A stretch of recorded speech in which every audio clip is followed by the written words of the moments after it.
أيها الزوج البخيل اتق الله، الدنيا زائلة، أسعد أهلك ووسع عليهم. ما أقصى حياة البخيل وما أقرب الضنك لحياته ومعيشته.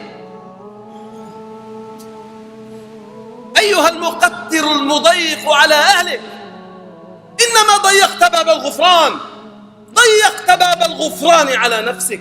عائشة رضي الله عنها تقول: دخلت علي مسكينة تحمل ابنتين لها، فما وجدت إلا 3 تمرات فأعطيتها، فأعطت كل واحدة تمرة وأهوت إلى الثالثة لتأكلها، فاستطعمتها إحدى ابنتيها، فشقت التمرة الثالثة بينهن، فعجبت من صنيعها، فذكرت ذلك للنبي صلى الله عليه وسلم، فقال: من ابتلي بهذه البنات فأحسن إليهن كن له سترا من النار.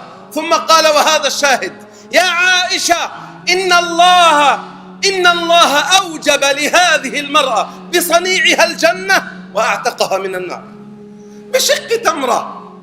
سبحان الله. ألا تعلم أيها المقتر على أهلك أن أكرم دينار تضعه في أهلك؟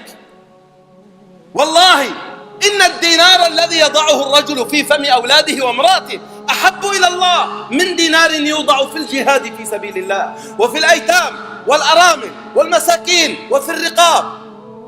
يقول أبو هريرة كما روى ابن حبان: دخل رجل على النبي صلى الله عليه وسلم فقال: يا رسول الله، إنني لا أجد إلا دينارا أتصدق به، فأين أضعه؟ فقال صلى الله عليه وسلم: أنفقه على زوجتك. دينار أنفقه على زوجته. ويمر الصحابي الجليل مرة بن أمية الغفاري، عمرو بن أمية الغفاري رضي الله عنه، يمر على مرط غالي الثمن فيشتريه، ويأتي به امرأته سخيلة بنت كعب فيقول: هذا لك. فلما كسته فرح وقال: سمعت رسول الله يقول: ما أحسن رجل لامرأته إلا كانت له صدقة. غالي الثمن لكن أكرمها. العرباض بن سارية يجلس مع النبي عليه السلام فيسمعه وهو يقول: من سقى امرأته أجر عند الله. قال: فأتيت امرأتي وهي نائمة فأيقظتها وملأت لها وعاء ثم أسقيتها بيدي وحدثتها بالحديث.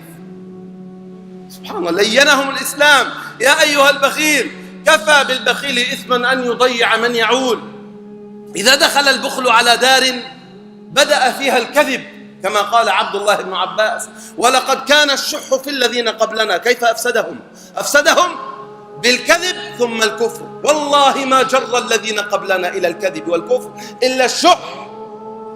من المهلكات الشح المطاع. إن الله حرم الجنة على كل بخيل، وإن المؤمن لا يجتمع فيه بخل ولا سوء خلق.